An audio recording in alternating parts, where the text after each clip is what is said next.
Hi guys, welcome to How to Maximize. In this video, I will show you how to solve the Roblox widescreen error. First, go to Roblox Player. Right-click on it and open Properties.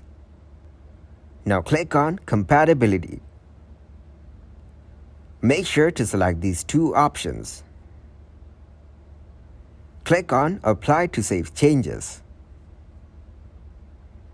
Then select OK.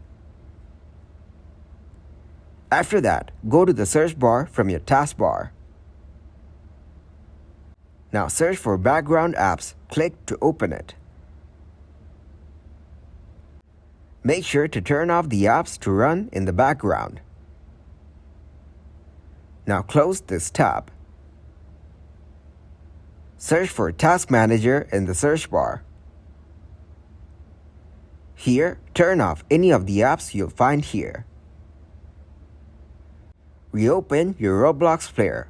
Your problem will now be fixed. Thanks for watching, and please leave a like, subscribe, and share.